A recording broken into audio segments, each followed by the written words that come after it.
Hello everyone, it's Old Guardian here.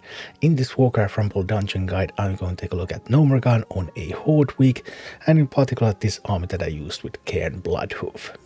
First, a quick look at the boss mechanics. The first boss, Crowd Pummeler, has a melee attack and a ranged attack going wherever that red circle goes, and those will throw your minis off the platform. But they cannot throw flying minis off the platform, so only ground minis will get thrown off the platform. Sometimes they do land on the platform, they can continue, but if they're off, then they are gone. Then there's two of these gnomish protection devices, and whenever a gnomish protection device is in place for more than a few seconds, it attracts a free safe pilot for the boss that picks up the protection device and then goes on blasting. The main strategy with this one is typically to take this meeting stone and then attack from two directions with ranged attackers, so that even though the boss is throwing stuff away, then ranged minis shooting from two directions means that the boss will have to walk back and forth, and unbound minis can also help. Unbound minis, especially if you get arcane crystal or glazed cannons, then just unbound spam can kill this boss pretty easily. Then the second boss, Electrocutioner, typically considered the most difficult boss in Gnomeregan, because there's just going to be so much stuff coming at you. And there's two rocket towers, and rocket towers means that the minis all over the place are just going to get hit. So typically you want to grab the rocket towers. Either one first is fine. Most people like to take the left one first because there's the gold vein here, so that gives you access to some mining. And once you have rocket towers, you want to attack from multiple lanes so that you will be able to get to the boss. If you can have something like a fire element with lifesteal here, then that's going to be wonderful. Bosses damage are all elemental, so resistant tanks are really great. But you can also overwhelm, if you get arcane crystal glazed cannons, you can overwhelm the boss with unbound minis. If you have arcane crystal or glazed cannons, then whelpex and safe pilot can typically take a tower. If you don't, then sappers, goblin sappers, especially now that it's Horde week, are typically quite useful. You can use meat wagon, you can use gargoyle. There's a few alternatives that you can use, but you really want to grab some towers and then start multi-lane attacks towards the boss here. But this one is a hard one, and there's so much stuff coming at you, so it's perfectly normal to get overwhelmed in this one. And finally there's the third boss, Mekgineer Thermaplugg. Which, is this even a boss? This is like a game of whack-a-mole, really.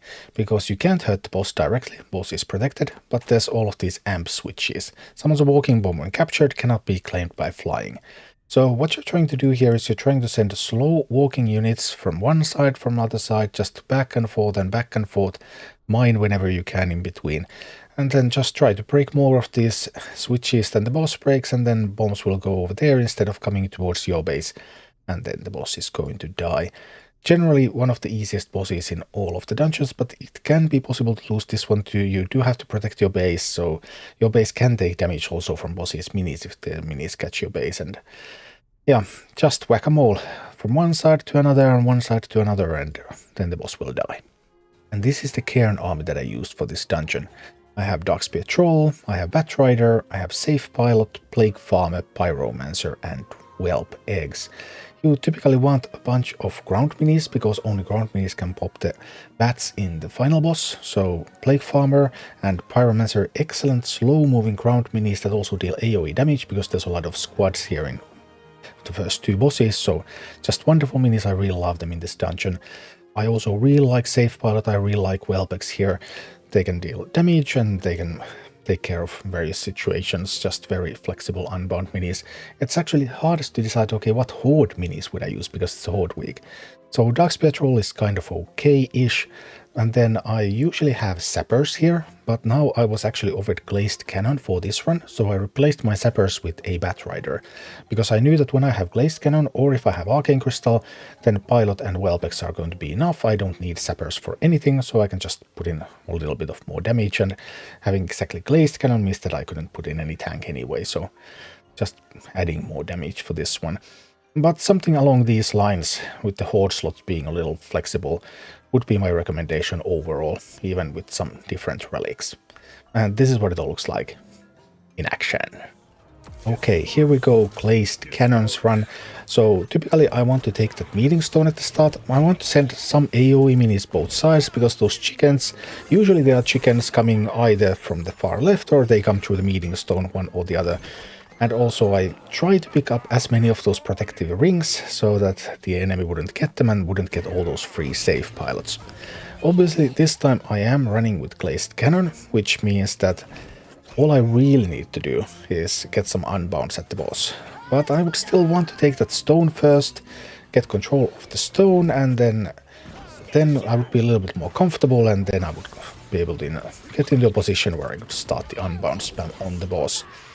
If I didn't have a glazed cannon like relic, then I would need to take the stone and just send rage minis both ways so that the boss would go in between those and help with the unbound. But now with the glazed cannon, the unbound becomes the primary means of killing stuff. Also, my minis don't have a lot of health. They now have minus 50% health because of the glazed cannon, so these ranged minis are not going to survive for very long. Yeah, they just can't take a hit right now. But I still want to take that. I want to get to the mining. And yeah, now I'm starting to realize, okay, I'm maybe wasting a little bit too much time here. Still trying to... Now I just decided, alright, let's just not waste any more time. This would be the moment with proper use of ranged minis from here if I didn't have the glazed cannon, then the attacks at the boss could commence. And now we're a little bit less focused on that, and a little bit more focused on starting to get some unbound spam on the boss. My base is also taking a bit of damage, but yeah, it is a couple of levels lower, so yeah, that tends to hurt a little bit. Right. Still working on that defense a little bit, getting some gold, and alright. I think we're in good enough position. Boss's armies are far enough that we can just finish this off with some unbounds. I think, anyway. I would need one more unbound. Alright. Can I cycle to one more unbound? There should be ample time here. There's nothing coming at my base right now, so just drop another unbound there. I did send plague farmers both sides, so classic and victory. Then on to the Electrocutioner. Again, Arcane Crystal glazed cannons would mean that you can just use Whelp, Eggs and Save Pilot to take the towers. If you manage to pick up Lifesteal, then even with Horde I would typically go in with a Fire Elemental, maybe Fire Elemental Shaman, and just Fire Elemental would then take a tower and kill the boss. I did that at 4 levels lower Fire Elemental than the boss, because most Horde leaders cannot buff a Fire Elemental. Although Cairne actually can, so it would be even easier with Cairne. Relics tend to be very important once you get into these levels where you're pushing up multiple levels. There you could see how the Whelpax and the Save Pilot were able to take the tower, although I am struggling here a little bit, and because of those glazed cannons, those poisonous fumes mean that any minis that I send there are going to die pretty rapidly. Yeah, that wasn't much fun. So glazed cannon in particular is a bit of a double-edged sword, because your minis are also going to die very quickly, so they deal a lot of damage, but they die fast, which means that you need to emphasize the firepower, and then you're also emphasizing getting some of those unbounds, so that the unbounds will handle the towers and eventually also the boss. But we're now still working on it. Let's see. Pyromancer, just look at the damage it deals. But unfortunately, the moment it steps in the poisonous fumes, it's going to die. So now I'm thinking, alright, I want to position the eggs so that they will kill something else in addition to the tower. So now they also get that, and I will get the Safe Pilot will get the miner, so I deny some mining, and now I get the tower. That was a beautiful taken tower. You need to try to position it so that, like the first time I took the tower, the enemy had some more minis coming, and then they took the tower back before it was fully constructed. So you want to avoid that. You want to take the tower when it's alone, when you're doing it like this. And now there's sadly another attack coming at the tower, and it looks reasonably strong because those trolls are quite strong. But then again, actually tower is able to survive that, which means that I'm dropping the eggs, and now I'm waiting for the Lepanome to arrive so that the Safe Pilot will be able to kill that, and then the tower has the best possible chance to actually be built. Now I was a tiny bit too early with the miner, and I'm going to be denied the mining. No! I would have loved to mine there. Be that as it may, assaults coming towards the tower, trying to defend it. I would really need to get a miner. Because if I could find a miner, then there's so much gold. Out in the distance there is so much gold. Yes, now we can finally get to mine a little bit. Tower is going to be rebuilt. Yes, and I get to mine. And now we have some gold reserves. We can go for a multi-lane push, but mostly it's just going to be unbound spam as soon as I can stabilize just a little bit here.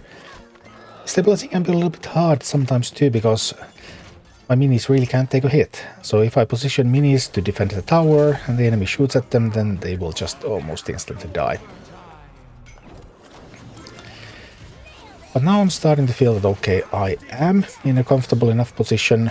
I will need to start attacking the boss. The boss has taken some damage, it's overtime, so I have more gold accessible. And that means that let's just send troops through the middle and unbounce at the boss. And the towers will tank what they can. At least they're not my base, so even if I lose some towers at this point, it's gonna be fine.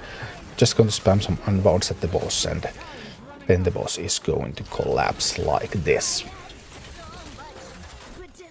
And then the final boss, I really dislike this boss, because this is a game of whack-a-mole. So I'm going to be sending minis to the left, to the right, to the left, to the right. That miner was on the wrong side though. You can still make mistakes here. Like, see, I allowed that miner to be killed by the ogre mage. I could have mined the left deposit, then the ogre mage would have not been able to do anything.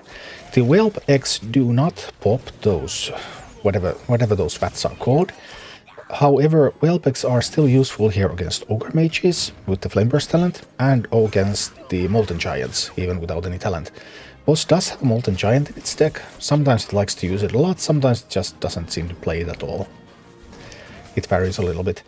But whelp eggs are really good against those molten giants, because you don't want to let a molten giant reach your base, because that would just a couple of hits at your base and you would be at a very, very big disadvantage. Here I placed the miner on the wrong side again. I wasn't paying enough attention to the prowler, and there is a chance that I will lose the miner, and I do. And the prowler even gets to hit my base a little bit, so I'm actually behind here. That doesn't usually happen. I have been playing a little bit sloppy. This time I paid enough attention to notice that, hey, there's an ogre mage. Maybe I don't want to risk my miner. Starting to pay a little bit attention at this point.